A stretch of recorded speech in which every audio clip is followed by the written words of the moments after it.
Sayyid Ahmad bin Isa sampai kepada Rasulullah sahih. Ya. Itu sesuai dengan kaidah kitab nasab. Kemudian jadi pertanyaan kawan-kawan, apakah kitab nasab itu harus sesuai seperti halnya kaidah dalam mustalah hadis? Karena ada beberapa ustadz ataupun kawan-kawan yang tetap membantah kalau sudah masyhur di kalangan orang menyatakan bahwa si fulan adalah anaknya fulan, itu kamu gak boleh membantah gitu. Innan nasaba mimma yasbutu bitasamu'i illa ayyasbuta ma yukhalifu. Ini adalah ucapan Ibnu Hajar al-Asqalani dalam kitab Al-Jawabul Jalil, bahwa nasab itu boleh tetap, boleh sahih dengan hanya mendengar, illa kecuali ayyasbuta ma yukhalifu, telah ada yang menentangnya. Kalau toh itu benar-benar bukan keturunan Nabi, why not? Apa salahnya dia menjabarkan agama Islam untuk ukhuwah Islamiyah, untuk membuat persatuan bangsa? Kenapa dipermasalahkan? Ini mungkin ngajinya kurang tawaduk ya, tapi biar tahqiq gitu, biar tambah paham gitu loh. Konon katanya Sayyid Alwi Al-Maliki, ada Sayyid Abbas atau Sayyid Muhammad, itu juga keluarga Baklawi, itu gimana? Bukan. Sayyid Alwi Al-Maliki itu Sayyid asli, keturunan Nabi. Dia dari marga Al-Idrisi, bukan Ba'alwi, bukan Habib. Tetapi kalau kita mau cari silsilahnya dari mulai Sayyid Muhammad bin Alwi itu gak bakal ketemu. Kenapa? Karena mereka tidak pernah mengaku-ngaku di hadapan publik sebagai keturunan baginda Nabi besar Muhammad sallallahu alaihi wasallam. Yang ketiga, orang yang mempersalahkan itu tujuannya apa? Memecah belah atau untuk seakan golongan dia sendiri? Kalau untuk golongan sendiri, apa gunanya kita bercerai-berai karena bertangan untuk tes darah sekalian? Itu bagi saya, seorang muslim yang ingin saya jujur mati kunus khotimah, bukan untuk bertahan seperti itu. Ya, bagus. Ya. Itu kan zaman dulu nggak ada akte, nggak ada catatan sipil. Tidak ada akte dan tidak ada dukcapil, tapi sudah ada penulis kitab nasab. Mungkinkah orang terkenal zaman itu anaknya tidak dicatat semua? Karena tidak misalnya, mungkin. Tidak mungkin. Kenapa saya mengatakan tidak mungkin? Karena di abad ke-6 kitab As-Sajaratul Mubarakah telah menyatakan tidak ada lagi. Fa Ahmad bin Isa al-Abah fa'aqibuhu min salasati banin, Muhammad, Ali wa Husain. Itu cara ulama mengibarahkan dengan jumlatun ismiyatun, itu adalah tadulu alal hasri. Jadi ulama nasab telah mempunyai sebuah metodologi apabila dia mengibaratkannya itu dengan jumlatun ismiyatun, hadhihi tadullu alal hasri, bimakna annal aulada lahu munhasirun fi tilkal adad, fi dalikal adad, bahwa anaknya cuma yang diberikan itu saja. Berapa? 3. Tidak mungkin ada lagi karena sudah dihasr oleh kitab As-Sajrah Al-Mubarakah yang dikarang tahun 597 Hijriyah. Siapa pengarangnya? Imam Ahli Sunnah wal Jamaah, namanya Imam Fakhruddin Ar-Razi, yang juga mengarang kitab Mafatihul Ghaib.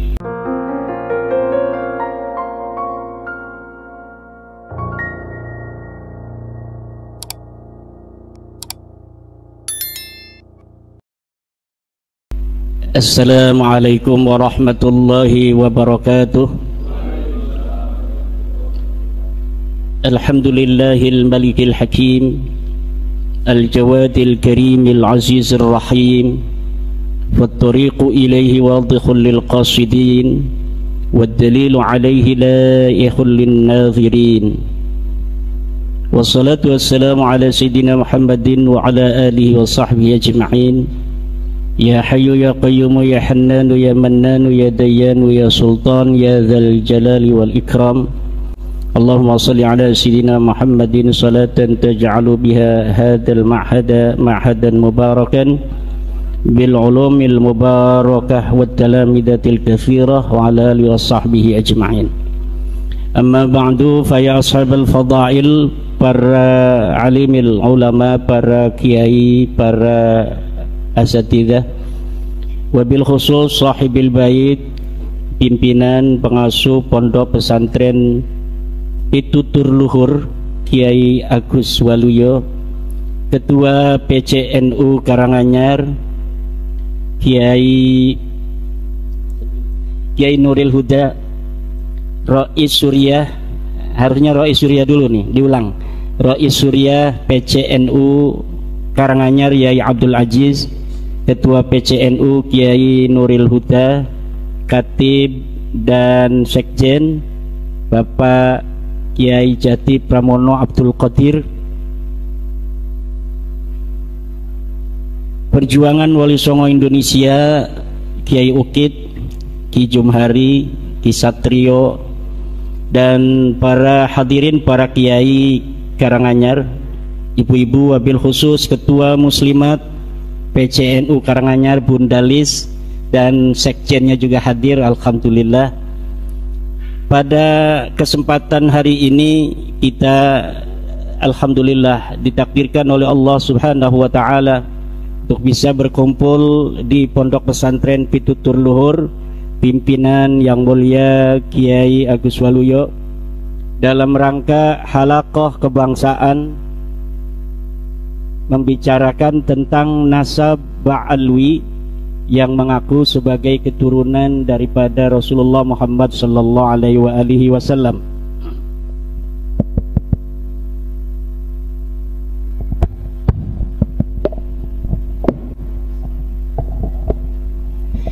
Pada abad 9 seorang Ba'alwi memberikan kabar berita di dalam kitabnya Al-Burqa Al-Musyiqah bahwa dia dan leluhurnya adalah keturunan daripada baginda Nabi Muhammad sallallahu alaihi wasallam.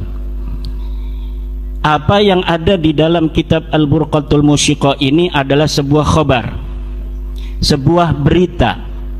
Berita itu mahtamala sidqa wal kadhiba, sesuatu yang bisa saja benar, bisa saja salah. Untuk mengetahuinya perlu diverifikasi secara data-data historis dan empiris. Kategori sebuah berita itu ada 3. Ma wafaqal haqqa, yang kedua ma khalafal haqqa, yang ketiga adalah ma la yu'rafu muwafaqatuhu wa mukhalafatuhu al haqqa. Ada berita yang sesuai dengan kebenaran kenyataannya, ada berita yang tidak sesuai dengan kebenarannya, ada berita yang benar dan tidaknya ini tidak diketahui. Ma wafaqal haqqa fahada yuraddu fahada yuqbalu, ma wafaqal haqqa fahada yuqbalu. Berita yang sesuai dengan kebenaran inilah yang dapat diterima. Ma khalafal haqqa fahada yuraddu, sesuatu berita yang tidak sesuai dengan kebenaran maka ini harus ditolak. Ma la yu'rafu muwafaqatuhu wa mukhalafatuhu hada yutawaqqafu, sesuatu yang tidak sesuai, sesuatu yang tidak diketahui kesesuaian dan tidak sesuainya dengan kebenaran maka ini ditangguhkan.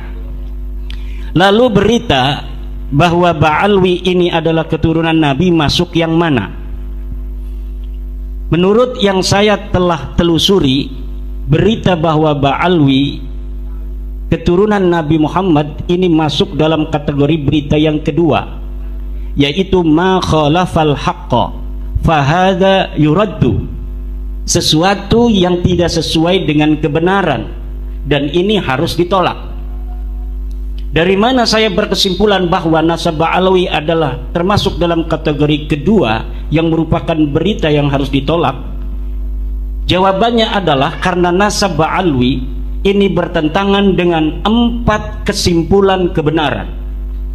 Yang pertama adalah nasab Ba'alwi tidak sesuai dengan kesimpulan kebenaran dari hasil tes DNA.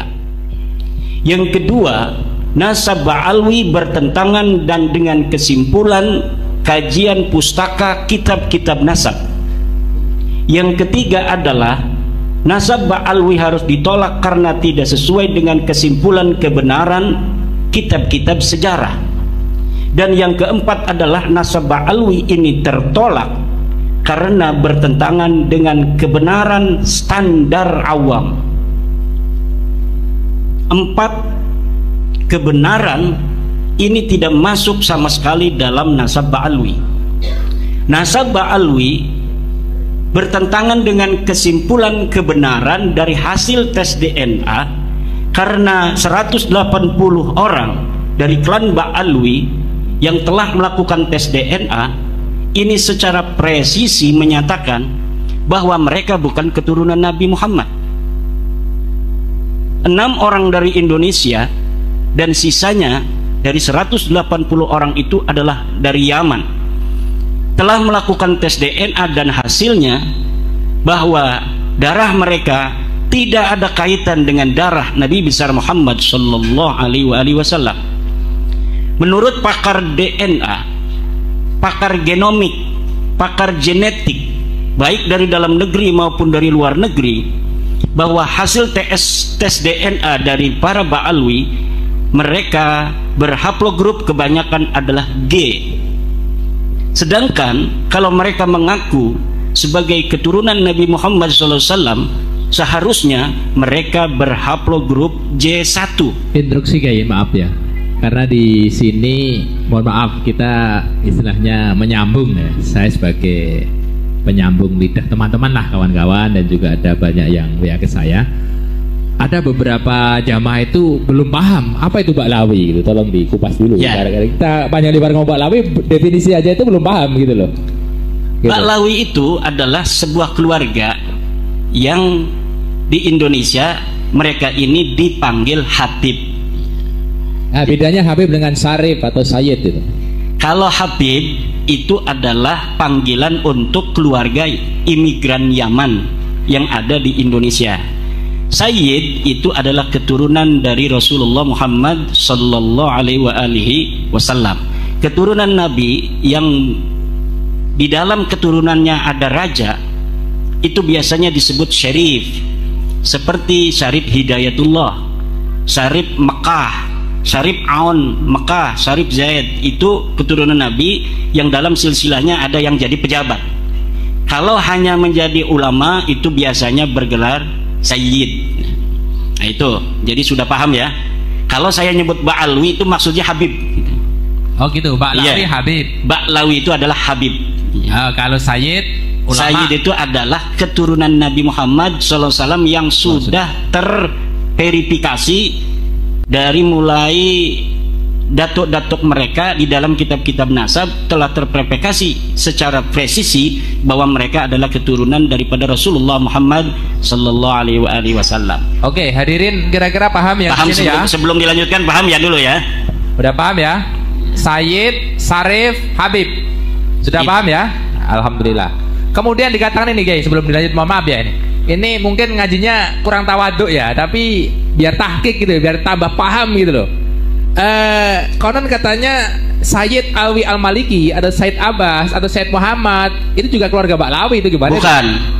Sayyid Alwi Al-Maliki itu Sayyid asli, keturunan Nabi. Dia dari marga Al-Idrisi, bukan Ba'alwi, bukan Habib.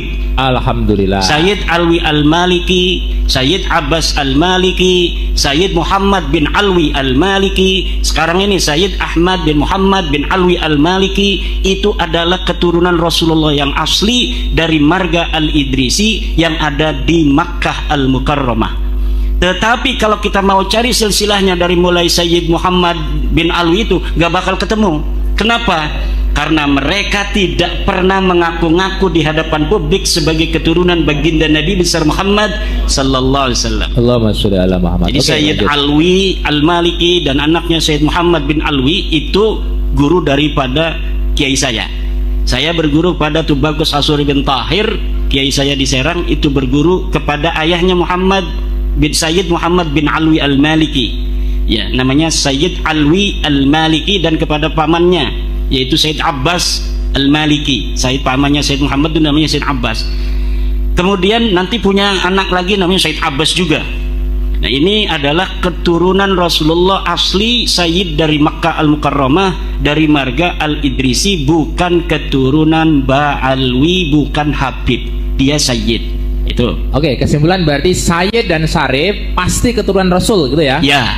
Pasti keturunan Nabi. Betul. Dan tidak mungkin Sayyid dan Syarif ini keturunan kayak Habib gitu ya? Ya, kalau Sayyid dan Syarif itu adalah ulama sejak zaman dahulu, keturunan Nabi, dan dari Hasan dan Husain itu bergelar Sayyid atau Syarif, bukan bergelar Habib. Tidak ada itu di dalam dunia Islam, turunan Nabi bergelar Habib. Oh gitu, paham ya. Bisa dilanjut? Habib hanya di Indonesia. Di luar dari negeri, keluarga Ba'alwi mengaku sebagai turunan Nabi dengan gelarnya Habib. Padahal keturunan Nabi di seluruh dunia, ribuan marga, semuanya menggunakan gelar Sayyid atau Syarif. Oke, terima kasih. Lanjutnya. Saya ulangi sebentar tentang yang pertama, keluarga Ba'alwi. Ini berarti udah paham maksudnya Habib ya. Karena di dunia itu mereka dikenalnya keluarga Ba'alwi ya. Hanya di Indonesia dikenal keluarga Habib. Kalau di dunia Islam, di kitab-kitab itu mereka memperkenalkan diri keluarga Ba'alwi, bukan Alawi, tapi Alwi. Berarti ya, beda. Alawi dan Alwi itu beda. Kalau Alawi itu keturunan Sayyidina Ali, baik dari Siti Fatimah Az-Zahra maupun bukan dari keturunan Siti Fatimah Az-Zahra. Kalau Alwi, Ba'alwi ini adalah keturunan dari Alwi bin Ubaid. Nah, mereka ini para Habib keturunan Alwi bin Ubaid ya, bukan keturunan Ali. Kalau Ali itu Alawiyin, keturunan Ali itu sekarang namanya Alawiyin atau Alawiyah. Tapi kalau keturunan Alwi bin Ubaid itu namanya Alwiyah, Alwiyin, tapi tulisannya dalam bahasa Arab sama. Jadi kadang-kadang kita salah. Banyak kiai juga yang menyebutnya Ba'alawi. Kita juga kadang-kadang ketelanjuran ngomong sabkul lisan Ba'alawi, padahal mereka ini adalah Ba'alwi. Jadi Habib-Habib di Indonesia itu keturunan Ba'alwi. Ini kita berbicara Ba'alwi ya. Ba'alwi. Ba'alwi. Ya. Kalau yang di solawatan itu, kita kan kenalnya orang di sini itu kan solawatan yang apa itu? Coba. Ini vokalnya apa ya? Itu kan ada kata-kata Ba'alwi atau Ba'lawi atau Alawiyin kan gitu. Coba. Coba.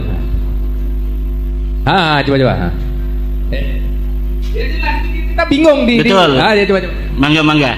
Ini karena waktunya sudah mepet ya, nggak apa-apa sambil ngobrol aja. Ya Habibana Ali. Lah kalau itu memang lagu yang dipekarang oleh mereka. Itu Habib bener tuh. Jadi Habib asli. Habib asli itu berarti asli keturunan Alwi bin Ubaid. Kalau Syarif asli, ya itu adalah para keturunan Rasul. Sayyid asli adalah keturunan Rasul. Oke, masalah tadi DNA. Jadi nasab Alwi itu tertolak kebenaran hasil tes DNA, dan ini presisi. Tidak bisa kita melawan ilmu pengetahuan. Seperti kita percaya kalau misalnya golongan darah kita O, golongan darah kita B, golongan darah kita A itu kepada ahlinya. Ketika ahlinya mengatakan golongan darah kita adalah O, maka kita percaya saja karena mereka ahlinya.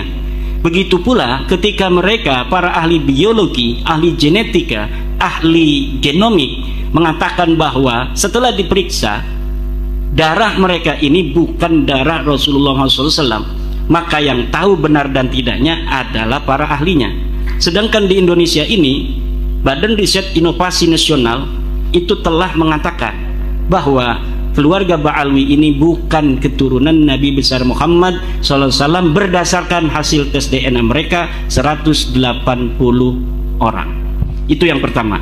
Yang kedua, nasab Ba'alwi sebagai keturunan Nabi ini tertolak karena bertentangan dengan kajian, kesimpulan, kebenaran kitab nasab, di mana mereka pada abad ke-9 Hijriah, seorang Ba'alwi mengaku dirinya sebagai keturunan Nabi. Dia mengarang sebuah kitab namanya Al-Burqatul Musyiqqah, namanya Ali bin Abu Bakar As-Sakra.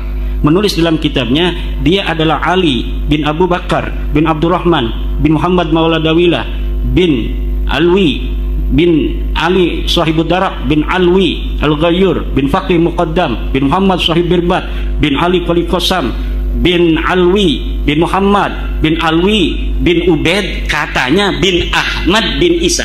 Ini Ahmad bin Isa betul-betul keturunan Nabi besar Muhammad SAW. Jadi Ubaid ini yang katanya leluhur mereka ini dibinkan bin Ahmad bin Isa. Dari sinilah mereka mengaku sebagai keturunan Nabi. Dari sosok keturunan Nabi asli namanya Ahmad bin Isa, orang yang meninggal di 345 Hijriah. Sayangnya kitab-kitab nasab sudah ada.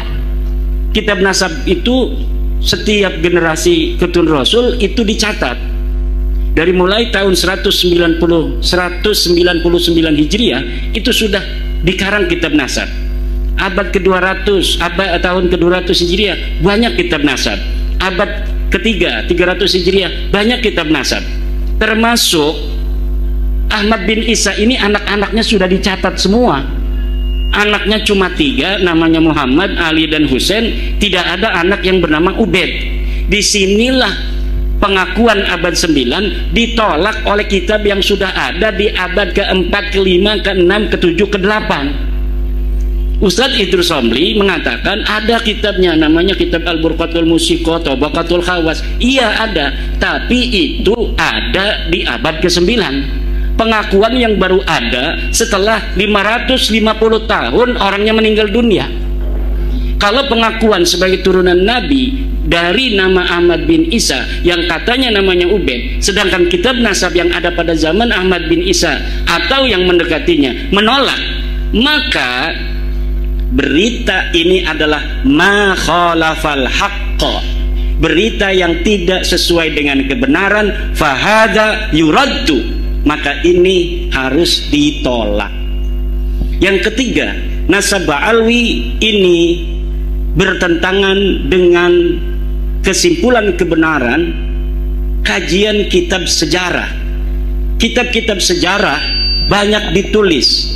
Dari mulai saya menemukan mulai abad ke-3 Hijriah, ke-4 Hijriah, ke-5 Hijriah, ke-6 Hijriah, ke-7 Hijriah, ke-8 Hijriah, bahkan ke-9 Hijriah pun kitab-kitab sejarah tidak ada yang menyebutkan keturunan Ba'alwi dan leluhurnya sebagai keturunan baginda Nabi besar Muhammad sallallahu alaihi wasallam. Jangankan disebut sebagai seorang keturunan Nabi, bahkan sosoknya saja tidak ada yang menulis. Mereka mengaku Ubaid ini mujtahid mutlak, ulama besar, dia wafat 383 Hijriah.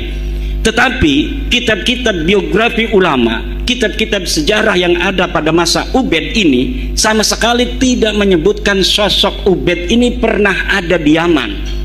Maka saya menyebutnya dia ahistoris atau fiktif, orang-orang yang diadakan sosoknya, sejarahnya ditulis sedemikian rupa padahal orangnya ora ono, hanya ditulis saja. Kita pun sekarang ini bisa saja supaya kita ditulis sejarahnya, leluhurnya hebat, kita bikin siapa kakek kita, kemudian kita tulis kakek kita adalah orang yang merancang nama Indonesia. Sebelumnya nama Indonesia tidak ada, yang merancang itu kakek saya. Iya, sekarang orang nggak ada yang mau percaya, tapi 300 tahun lagi itu kitab itu kalau ditemukan orang akan jadi manuskrip. Apalagi kalau berita yang sama belum ada ditulis, karena tidak ada yang mau ngaku-ngaku seperti kita, maka masa depan itu akan milik kita yang mau menulis hari ini dengan tulisan tentang leluhur kita. Padahal yang berjuang adalah Pak Karno, yang berjuang Muhammad Hatta, yang berjuang adalah Syahrir. Tapi nama Soekarno, nama Hatta, nama Syahrir bisa hilang dalam sejarah kalau hari ini tidak ditulis sejarahnya bahwa dia yang membaca proklamasi, bahwa dialah yang mengusahakan ber-Indonesia. Tapi ada orang yang hari ini mau menulis, maka 100 tahun kebetulan yang ditemukan adalah bukunya dia, maka nama Soekarno, Hatta, Syahrir dan lain sebagainya akan hilang dari sejarah. Mohon maaf Yai, berarti titik persoalannya adalah dari Sayyid Isa, Ahmad bin Isa, Sayyid Ahmad bin Isa sampai kepada Rasulullah sahih. sahih. Ya. Itu sesuai dengan kaidah Kitab nasab. kitab nasab. Kemudian jadi pertanyaan kawan, apakah kitab nasab itu harus sesuai seperti halnya kaidah dalam mustolah hadis? Karena ada beberapa ustadz ataupun kawan-kawan yang tetap membantah kalau sudah masyhur di kalangan orang menyatakan bahwa si fulan adalah anaknya fulan, itu kamu nggak boleh membantah gitu. Innan nasaba mimma yasbutu bitasamu'i illa ayyasbuta ma yukhalifu. Ini adalah ucapan Ibnu Hajar Al-Asqalani dalam kitab Al-Jawabul Jalil, bahwa nasab itu boleh tetap, boleh sahih dengan hanya mendengar, illa kecuali ayasbuta ma yukhalifu, telah ada yang menentangnya. Misal orang yang ada di Karanganyar taunya bahwa Samlawi anaknya Sajiman, padahal ini anak angkat. Nggak ada yang tahu bahwa dia ini Samlawi ini anak angkatnya Sajiman, karena dia datang dari Jakarta, 18 tahun di Jakarta, pulang-pulang bawa anak namanya Samlawi, Pak Sajiman ini. Pak Sajiman mengaku Samlawi anaknya. Tentu orang sini akan mengenal Samlawi ini sebagai Sajiman. Itulah dikenal, itu namanya syuhrah wal istifadah, masyhur. Tapi kalau tiba-tiba datang tetangganya dari Jakarta ke Karanganyar mengatakan, Kiukit, sebenarnya ini Sajiman bukan anaknya Samlawi. Iya, Samlawi bukan anaknya Sajiman. Dia anak angkat, anak tetangganya yang meninggal dunia di rumah sakit, kemudian diingung, dijadikan anak angkat oleh Pak Sajiman. Maka syuhrah istifadah di Karanganyar itu tertolak oleh kesaksian berdasarkan bukti-bukti yang ada.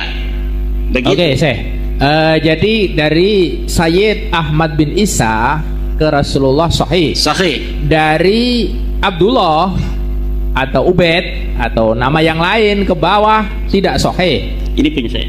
Ya, monggo tadi sudah disiapkan.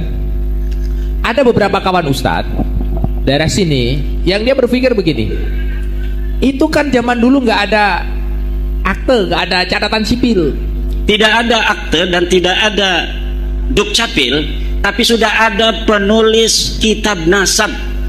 Mungkinkah orang terkenal zaman itu anaknya tidak dicatat semua? Karena tidak misalnya, mungkin. Tidak mungkin. Kenapa saya mengatakan tidak mungkin? Karena di abad ke-6 kitab As-Sajaratul Mubarakah telah menyatakan tidak ada lagi. Fa Ahmad bin Isa al-Abah fa'aqibuhu min salasati banin, Muhammad, Ali wa Husain.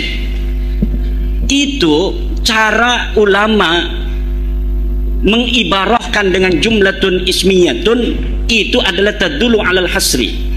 Jadi ulama nasab telah mempunyai sebuah metodologi apabila dia mengibaratkannya itu dengan jumlatun ismiyatun, hadhihi tadullu alal hasri, bimakna annal aulada lahu munhasirun fi tilkal adad, fi dalikal adad, bahwa anaknya cuma yang diberikan itu saja. Berapa? 3. Tidak mungkin ada lagi karena sudah dihasr oleh kitab As-Sajrah Al-Mubarakah yang dikarang tahun 597 Hijriyah. Siapa pengarangnya? Imam Ahli Sunnah wal Jamaah, namanya Imam Fakhruddin Ar-Razi, yang juga mengarang kitab Mafatihul Ghaib.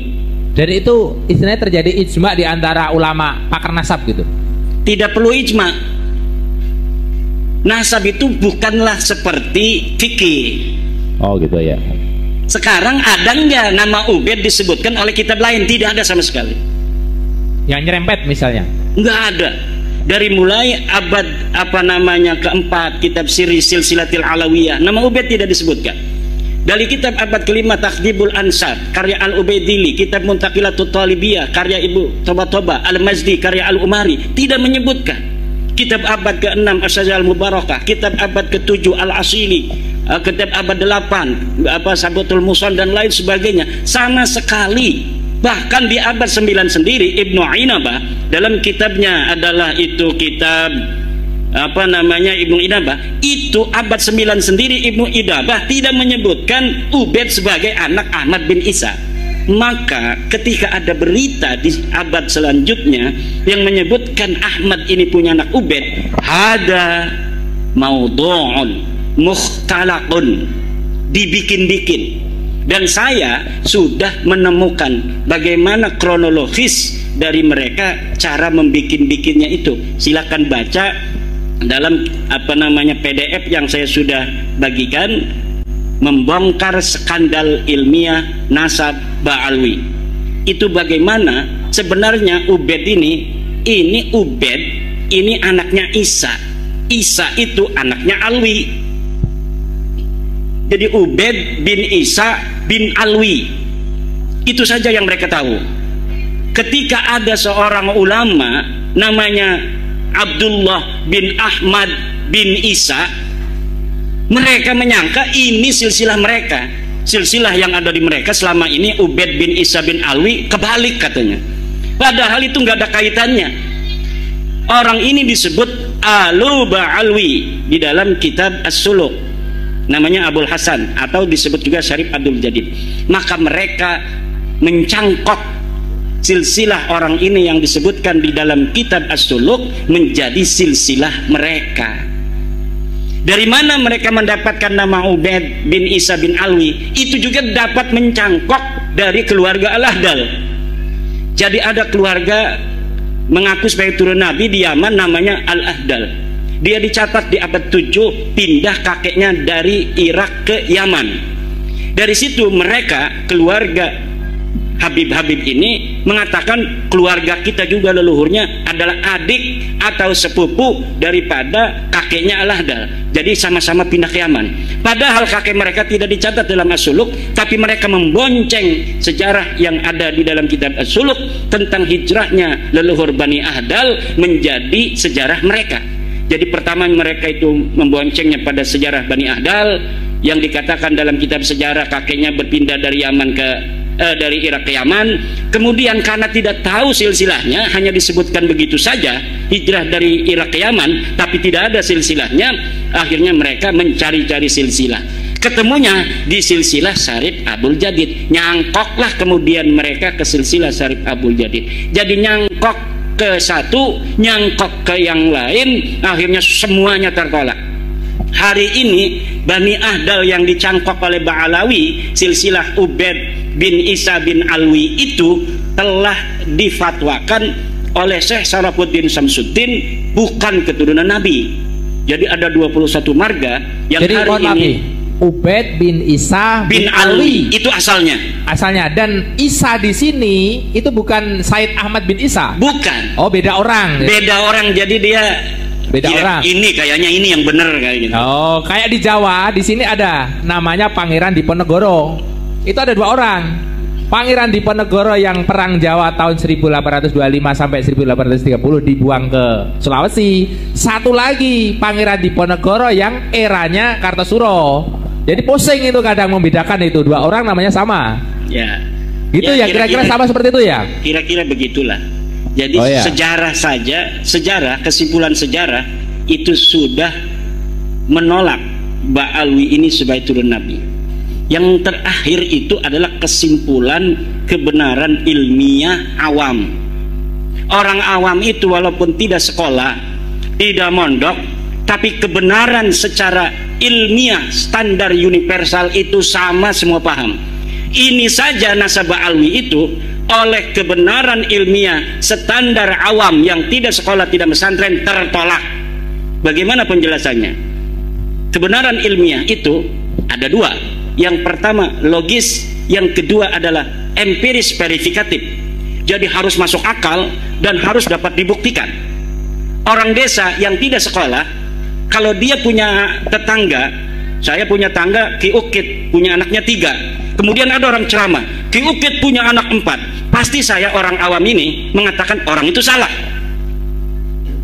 Kebenaran secara ilmiah apabila orang-orang dari masyarakat Indonesia ini mendengarkan, mau membaca tulisan saya itu, bagaimana kronologis mereka mengaku sebagai turun Nabi, saya yakin semua orang Indonesia secara standar ilmiah awam saja itu semuanya akan menolak nasab Ba'alwi. Bagaimana tidak ditolak? Nasab yang selama 550 tahun tidak dicatat, tiba-tiba muncul sebagai keturunan Nabi besar Muhammad sallallahu alaihi wasallam. Nah, Kalau ilmiah itu kan tambah satu, selain logis, dia verifikatif dan juga harus pragmatis. Ada nggak manfaatnya? Kalau misalnya kita kaji, ini nasabah alwi ini banyak manfaatnya. Jadi sudah masuk dalam kategori kebenaran ilmiah secara mutlak.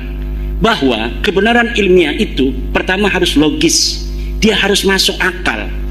Ini bagaimana masuk akal?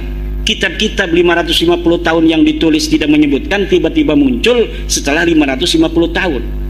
Orang yang dulunya tidak ada riwayat Ki Ukit ini sebagai turunan daripada Syekh Hasyim Asy'ari, tiba-tiba Ki Ukit bikin status di Facebook dia sebagai cucu daripada Syekh Hasyim Asy'ari. Ini bisa dimarahin oleh Teh Yeni, bisa dimarahin oleh Teh Alisa ini.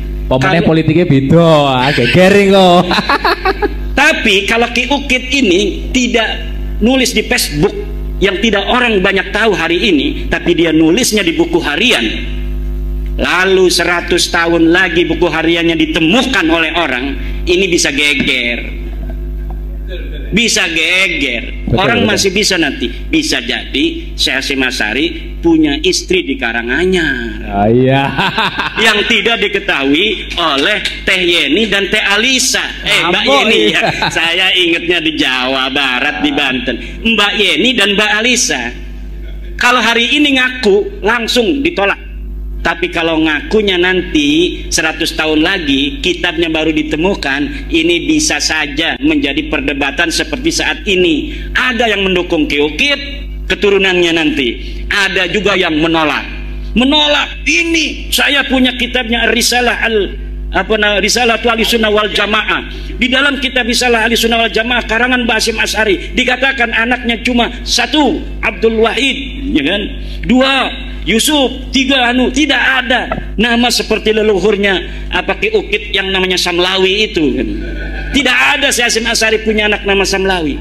Tetapi ada aja pasti yang menjadi pendukung muhibbinnya. Apalagi kalau nanti 100 tahun lagi Ki Ukit cucunya ini jadi ulama besar yang jarang ngomong, diem aja. Orang-orang pasti ngedukung, banyak juga muhibbinnya itu. Dan ini akan menjadi diskursus. Seperti inilah nasabah alwiyah. Berarti intinya bahwa orang-orang besar itu selalu dicangkok banyak orang gitu ya. Begitulah. Kayak sekarang kan kasus banyak yang viral itu. Pak Presiden Soekarno aja itu diaku-aku di Sulawesi punya istri, di Jepara punya istri gitu loh.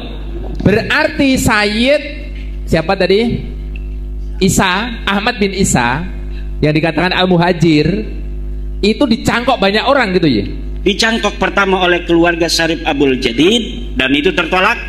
Yang kedua dicangkok oleh tidak hanya Pak Lawi berarti yang nyangkok. Bukan. Ada lagi keluarga Syarif Abdul Jadid yang mencangkok dan itu tertolak. Kemudian dicangkok oleh keluarga Mbak Alwi, tertolak juga. Yang nyangkok berarti dua itu. Konangan KB.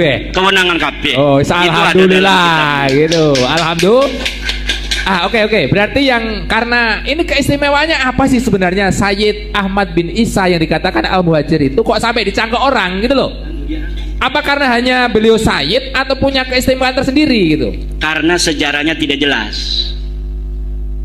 Sayyid Ahmad bin Isa ini terakhir ditemukan sosoknya dalam kitab sejarah itu oleh At-Tusi dalam kitab Al-Ghaibah.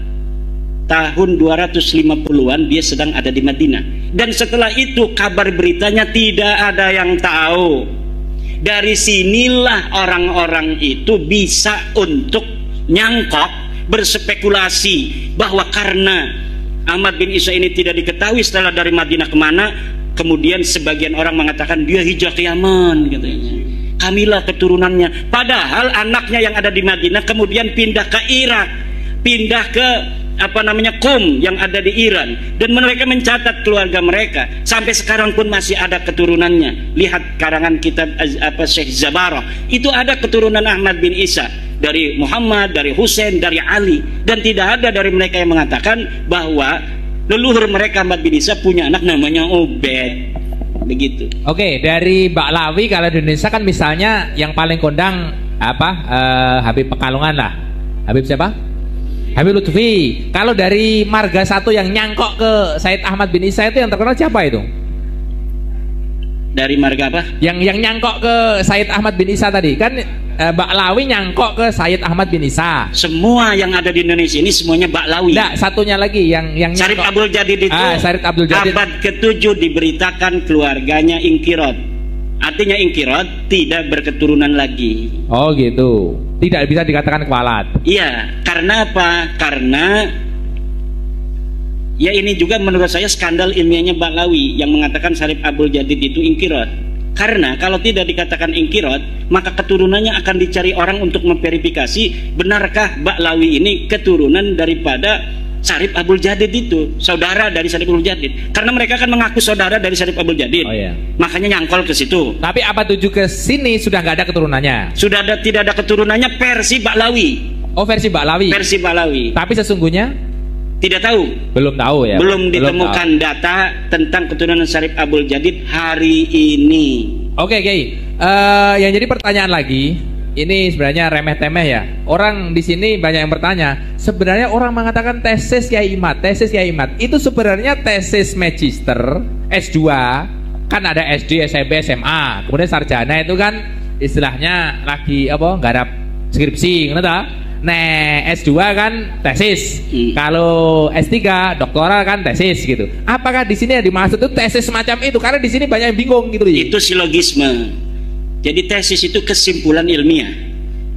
Kesimpulan ilmiah itu namanya tesis. Penentangnya namanya antitesis. Kalau sudah terjadi harmonisasi kesimpulan namanya sintesis.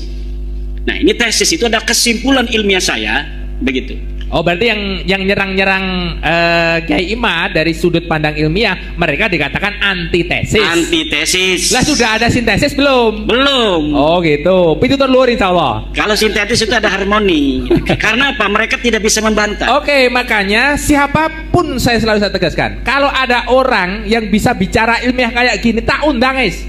Jeluk ragat piro tak ragati ning ojo kemaki, misalnya kudu private jet gitu. Saya siap ini. Loh, bondone pondok Pitutur Luhur kan nggih Nasrul Ilmi gitu kan. Kita kan penghamba ilmu.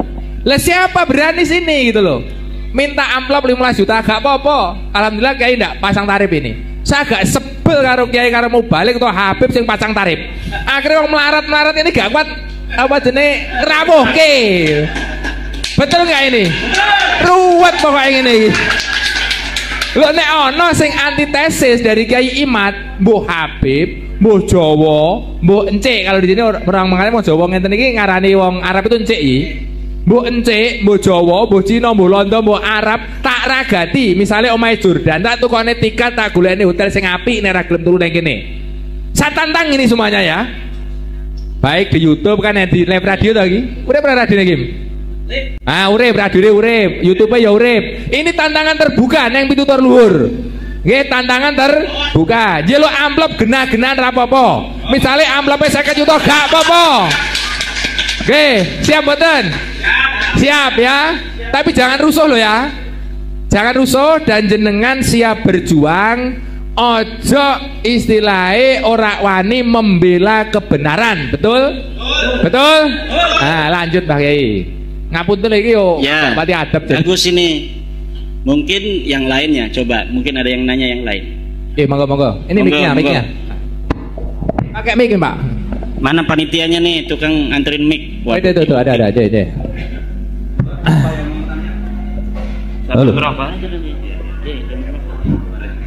Assalamualaikum warahmatullahi wabarakatuh. Saya sebagai orang muslim ya mungkin masih awam masalah Habib, Syekh dan Syarif itu. Tapi saya sebagai seorang muslim, saya sangat menyesal kalau ada seorang yang mempertentangkan antara Habib, Syekh dan sebagainya. Karena apa? Semua itu dasarnya Al-Quran dan hadis. Semua umat Islam adalah inginnya husnul khotimah. Kalau sudah kita berdasarkan Quran hadis, kiblatnya sama, apa ditentangkan? Entah itu dari Habib, dari Syekh, dari Syarif, saya kira ada masalah. Kok itu bagi saya sebagai seorang muslim kok malah remeh sekali orang yang menentangkan antara keturunan itu, kok saya kira kok tidak baik itu bagi saya sebagai orang muslim. Itu kalau didengar oleh orang non muslim itu malah sebagai bahan candaan itu. Oke, karena maaf, itu sudah Habib, itu sudah luar biasa, penggemarnya luar biasa. Dia menyampaikan agama Allah di muka bumi ini. Kenapa dipertentangkan? Bahkan cuma tes darah dan sebagainya, itu bagi saya tidak baik untuk orang muslim. Yang kedua, kalau toh itu benar-benar bukan keturunan Nabi, why not? Apa salahnya dia menjabarkan agama Islam untuk ukhuwah Islamiyah, untuk membuat persatuan bangsa? Kenapa dipermasalahkan? Yang ketiga, orang yang mempersalahkan itu tujuannya apa? Memecah belah atau untuk seakan golongan dia sendiri? Kalau untuk golongan sendiri, apa gunanya kita bercerai-berai karena bertangan untuk tes darah sekalian? Itu bagi saya, seorang muslim yang ingin saya jujur mati kunus khotimah, bukan untuk bertahan seperti itu. Ya, bagus. Ya, ya. Terima kasih. Assalamualaikum warahmatullahi wabarakatuh. Ini saya setuju bahwa seluruh umat Islam itu harus mempunyai hak yang sama dalam kemuliaan. Walaqad karramna bani Adam, bahwa kami telah memuliakan seluruh anak Adam. Dan ini yang sedang kita perjuangkan, bahwa tidak ada kaitan kemuliaan di hadapan Allah dengan keturunan. Kalaulah selama ini orang itu sudah mulia dengan ilmunya, dimuliakan oleh masyarakatnya, tidak melihat keturunan siapa dia, kalau dia punya ilmu wajib dimuliakan. Kan itu setuju Pak ya? Nah, masalahnya sekarang ada orang yang mengaku keturunan Nabi mengatakan bahwa secara zat mereka sudah berbeda dari orang lain, bahwa kalaupun mereka bodoh, mereka mabok, mereka lebih mulia sendalnya dari kepala kiai. Dan ini yang tidak sesuai dengan ajaran Islam. Kalau dikatakan mereka menyebarkan Islam, mereka menyebarkan Islam di mana? Yang sekarang mengajarkan bisa selawatan. Tapi yang menyebarkan Islam kan Wali Songo. Wali Songo itu adalah keturunan Nabi, bukan dari Baklawi. Tapi diakui oleh mereka dalam kitab mereka tahun 1984 bahwa Wali Songo keturunan Baklawi. Tidak ada manuskrip yang memperkuat itu. Bahkan kitab-kitab manuskrip yang sekarang ditemukan mengatakan Wali Songo bukan keturunan Ba'alwi, dia keturunan Al-Kazimi, Al-Musawi, juga dari Al-Jailani. Mereka datang itu baru 4 generasi paling. Tahun 1800 ketika Hadramaut lagi kurang makan. Di dalam bukunya Jajat Burhanuddin dikatakan negara Hadramaut ini, provinsi Hadramaut, tidak bisa memberi makan seluruh penduduknya. Dia hanya bisa memberikan makan 30% penduduknya. Makanya dicarilah daerah-daerah yang subur, agar manusia itu kan punya perut, dia punya mulut, harus makan. Maka dicarilah tempat-tempat yang subur. Di antaranya dia pindah ke Indonesia. Itu kayak misalnya Ustadz Taufik Segaf, itu baru 3 keturunan ada di sini. Kakeknya baru 1914 pindah ke Indonesia. Sekarang 2024, baru berapa puluh tahun. Yang lainnya Utsman bin Yahya, itu tahun 1830-an sudah ada di sini, itu lebih tua.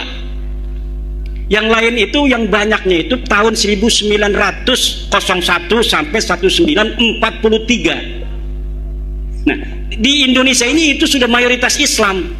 Maka kalau dikatakan mereka menyebarkan Islam di Indonesia, itu terbantahkan oleh kesimpulan sejarah, di mana sejarah versi Hamka mengatakan abad ke-7 ke-8 kita sudah banyak yang Islam, tetapi tidak semasif pada abad ke-15 ke-16 di zaman Wali Songo.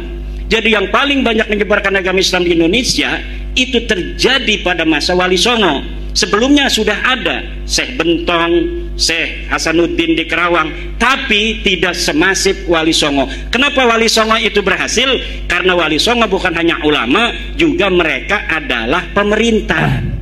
Oke, Pak Yai, ini karena mungkin antara penanya dengan panjenengan ada istilahnya cara sudut pandang yang berbeda, maka sore hari ini masih ada, maghribnya kan masih lama ini saya jam 5 kurang seperempat, maghribnya jam 6 lebih kan.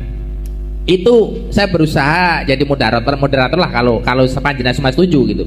Jadi biar penanya ini puas. Mungkin dalam pandangan saya yang ditanyakan penanya ini, kok dadak gegeri Pak Lawi gitu ya Pak Rukianto kira-kira. Kok dadak digegeri? Toh kan di sini Habib-habib itu jasanya banyak. ada Habib No, ada Habib Syekh, ada Habib Novel, di sini ada Habib Soleh Al-Jufri. Di kampung ini pun ada almarhum Habib siapa? Soleh tapi bukan Al-Jufri, Baharun. Jadi jasa mereka itu banyak walaupun belakangan.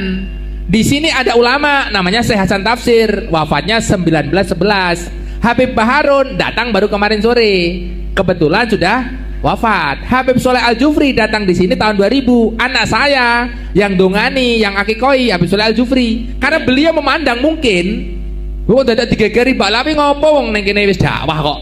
Kira-kira gitu Pak Rukianto ya. Nah, ini jawabannya gitu Pak. Monggo jawaban jenengan bagaimana gitu.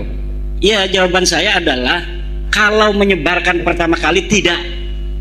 Karena yang menyebarkan pertama kali adalah kalau beliau itu ngomong menyebarkan. Menyebarkan dalam pengertian pertama kali menyebarkan Islam di Indonesia tertolak. Karena sejarah tidak mengatakan seperti itu. Kalau mereka dari sejak pertama kali datang ke sini, kemudian karena mereka pinter, kemudian ngajarin agama, bisa. Kebetulan baik orangnya, alhamdulillah.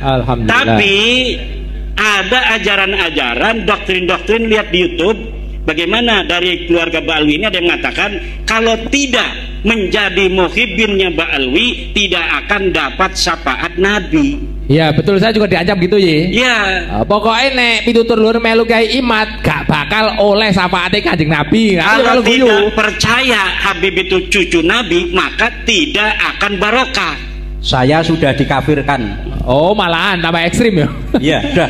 Saya sementara kalau kita bicara nasab, ya nasab itu tadi berita itu mahtamala sidqa wal kadhiba, dia bisa benar bisa salah. Dan saya dapat membuktikan Pak Rukianto bahwa nasab mereka itu salah, nasab mereka tertolak. Dia bukan cucunya Nabi. Kalau mereka itu ulama, kita wajib hormati, bukan karena dia turun Nabi, karena ulama. Karena memberikan manfaat untuk masyarakat sekitar, ngajarin ngaji, ngajarin kitab. Tapi saya belum lihat ada Habib yang ngajarin kitab. Baca Fathul Mu'in misalnya. Ada juga selawatan, ceramah. Termasuk Abah Lutfi, belum pernah saya melihat beliau baca kitab kuning. Yang ada adalah ceramah. Maka kalau ketika ada yang nanya sama saya, Abah Lutfi itu ulama bukan? Bukan. Tapi dia penceramah. Kenapa? Karena ulama harus bisa baca kitab kuning. Syarat ulama itu mampu membaca kitab kuning sebagai satu syarat utama orang memahami agama. Bagaimana orang tidak bisa baca kitab kuning mampu memahami agama dengan benar? Paling dia dapat mendengar dan dapat membaca dari terjemah. Kalau dapat mendengar dan dapat membaca dari terjemah itu tidak bisa istimbat. Kenapa? Karena Al-Quran berbahasa Arab, Al-Hadis berbahasa Arab. Cara memahami Al-Quran dan hadis itu hanya bisa dipahami oleh dia yang baca kitab kuning. Santri Lirboyo, santri Peloso, santri Sidogiri, santri-santri pondok pesantren salaf. Yang bisa memahami agama dengan benar hanya ulama. Siapa ulama? Syarat pertama harus baca Fathul Qorib, Ihya Ulumuddin, Sahih Bukhari. Ada kan Ba'alwi itu kalau bulan Rajab atau bulan apa itu mengadakan khataman Bukhari. Khataman doang, tidak baca kitabnya. Khatamannya iya, tapi tidak baca kitab Bukharinya. Nah itu yang kita sekarang sedang melawan doktrin-doktrin itu. Melawan itu bukan marah. Kalau marah itu nggak ada arah. Kalau melawan itu artinya hal-hal yang buruk. Ayo kita lawan agar mereka tidak buruk, mereka juga bisa bertaubat. Ayo kita sama-sama bangsa Indonesia seuyunan, semuanya pun bisa menjadi mulia. Siapa saja bisa menjadi ulama, siapa saja bisa menjadi wali, siapa saja bisa masuk surga. Tidak mesti dia harus jadi muhibbinnya Ba'alwi, dia harus bisa masuk surga baru. Tapi siapapun yang bertakwa kepada Allah, dia yang bisa untuk merasakan nikmatnya surga. Allahumma sholli ala Muhammad. Para kiai. Pak Rukianto sudah ya? Sudah ya? Berarti bet. Oh ya coba. Karena ini nanti terjadi, mohon maaf, beliau kan juga istilahnya sesepuh di sini. Nanti kalau sampai ini terjadi sesuatu khilaf dan lain sebagainya, kalau cara pandangnya sudah berbeda, nggak akan ketemu ini. Nggak apa-apa, agama itu dari dulu berbeda kok. Oh gitu. Iya. Tadi ada satu lagi Pak Rukianto, monggo.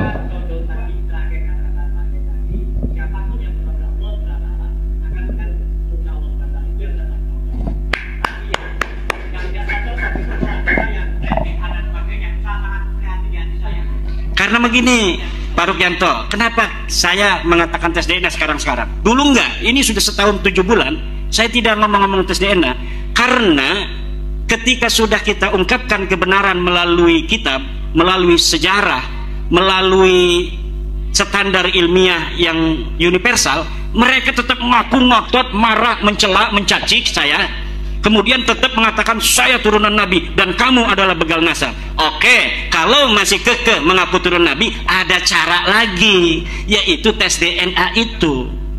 Kalau sudah benar-benar itu terjadi friksi yang diametral, tidak ada penengahnya, hakimnya ada, yaitu tes DNA. Dan ini kalau dibawa ke negara, ujungnya pasti tes DNA.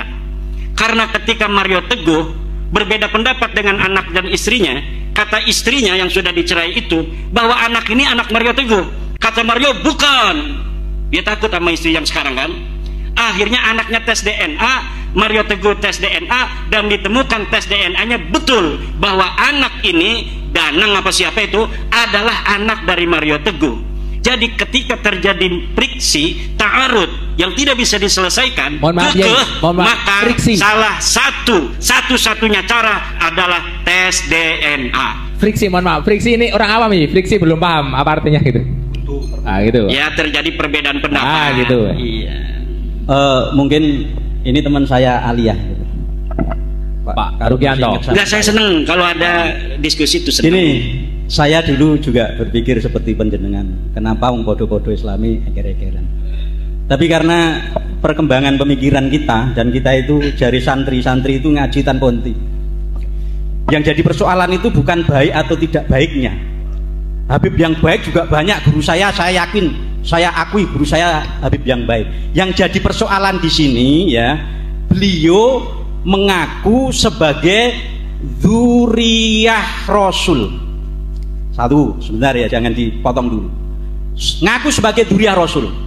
Kita sebagai orang Ahlus Sunnah wal Jamaah punya keyakinan cinta kepada dzurriyyah Rasul itu hukumnya wajib. Kalau wajib berarti ini masuk disebut syariat agama Islam sing dicekel wong Ahlus Sunnah wal Jamaah. Kalau sudah syariat, itu mesti ada kitab sasaran syariat. Kecintaan kita itu sah kalau yang dicintai sah, kitabnya sah. Jenengan ibadah haji, Ka'bahnya harus Ka'bah yang asli. Ini saya asli. Jenengan tenggene Pak Waloyo muteri Ka'bah ini ping 1 juta lah, tapi karena Ka'bahnya palsu, bisa nggak dikatakan haji? Ka'bahnya no gedangi itu ale. Karena ini syariat, kitabnya harus asli, dzurriyyahnya harus dzurriyyah asli yang meski terkonfirmasi secara ilmu nasab dan genetika. Karena genetika ini jalan terakhir sebenarnya. Nasab saja dari penyelidikan ternyata. Problemnya ulama ini di sini, supaya syariat wong awake Ahlus Sunnah wal Jamaah tidak sasaran.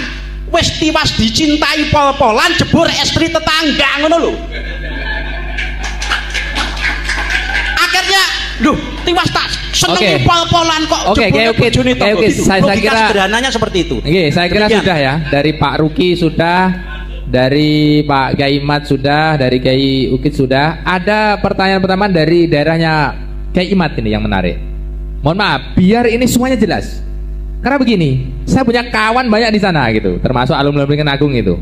Ada juga orang sini yang mungkin di sana. Alah, coro bahasane Jawa iku, Kiai Imat iku telek, gak gotak nawu sorop kae gitu. Mohon maaf ini ya. Saya mendekan ngono kan gen piye ya, gen pelong gitu loh.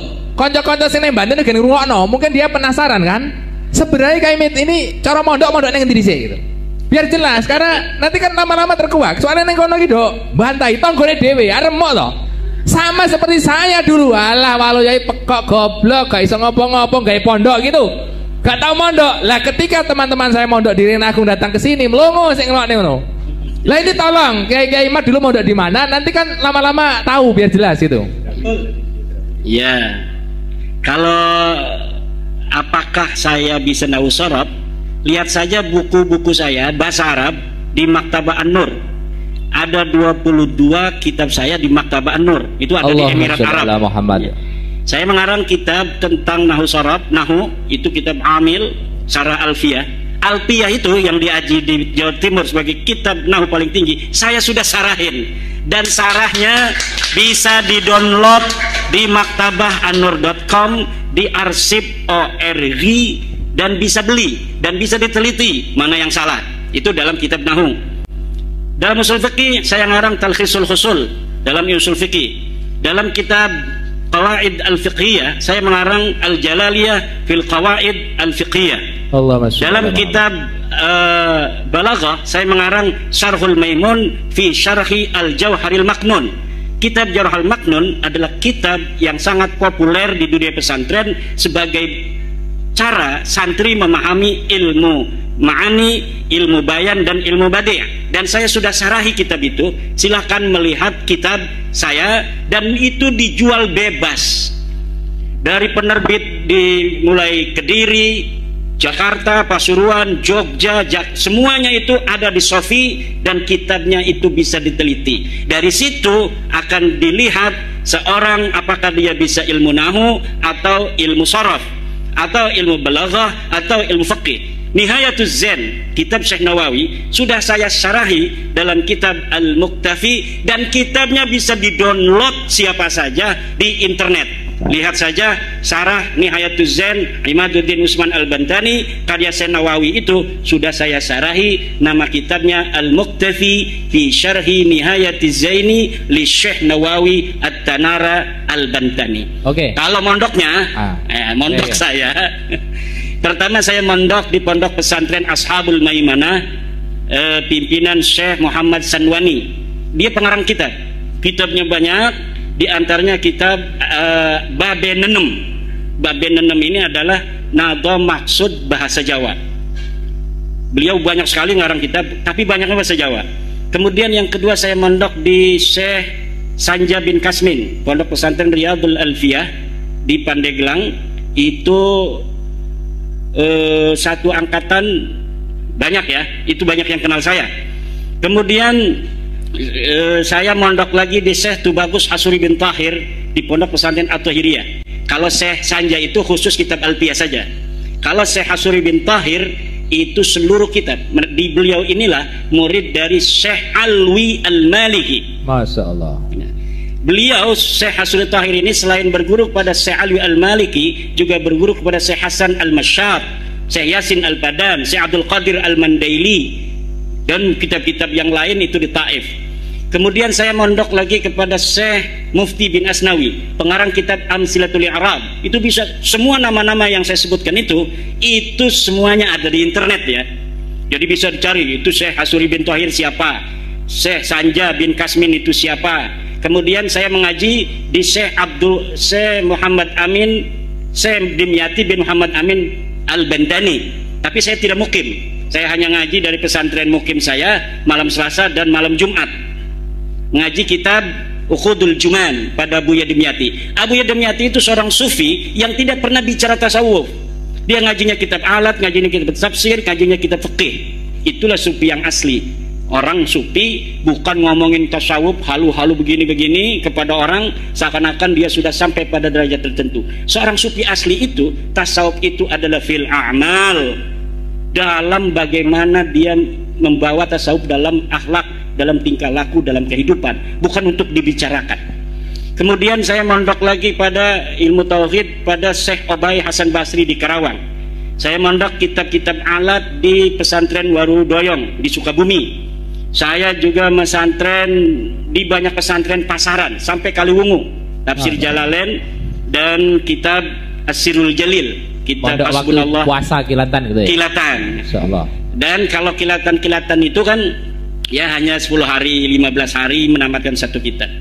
Dan saya juga pernah ke Mesir untuk ijazah kitab-kitab kepada Musnidud Dunya Yaumaid, yaitu Syekh Ibrahim bin Abdul Ba'is Al-Kattani di Askandaria.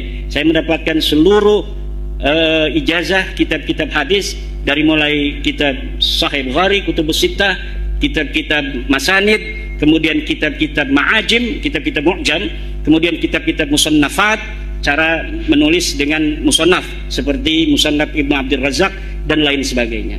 Nah, ini tidak pernah saya ungkapkan karena bagi santri itu sebenarnya ini adalah ta'ajjub ya, Tapi terima kasih ya, karena teman-teman di Banten terus terang saya aku rada kemropok rada anyel gitu loh. Mosok kemet ragu tak ngaji mbok undang iki kan rada waduh mosok aku salah deh. Nah maka ini karena kan ada sekarang ini lagi zamannya framing. Ya. Ya muhibinnya itu kan lagi framing supaya orang tidak percaya. Nabi Muhammad aja disebut dalam Quran sahirun, majnunun, kadzabun dan sebagainya. Jadi tidaklah terlalu aneh. Ya, kembali ke Mbak Lawi, monggo. Monggo. Kalau ada yang tanya silakan dari ibu-ibu mungkin penasaran. Dan satu ya, kita bukan membenci sebuah klan. Kita hanya meluruskan pengakuan bahwa pengakuan mereka tidak terbukti. Silahkan menjawab. Saya sudah kirimkan ke Rabita Alawiyah Pak Rukianto, sampai sekarang tidak dijawab. Kenapa tidak dijawab? Karena nggak ada jawabannya. Makanya debat-debat itu saya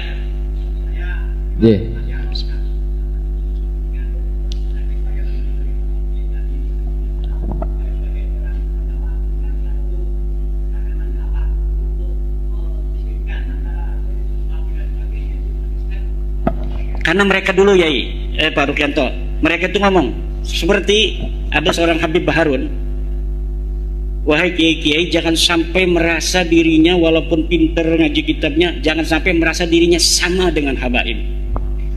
Anda ini kiai nggak bisa sama dengan habaib, karena habaib ini turunan Nabi, ada darahnya Nabi. Sekarang kita buktikan benar nggak ada darahnya Nabi.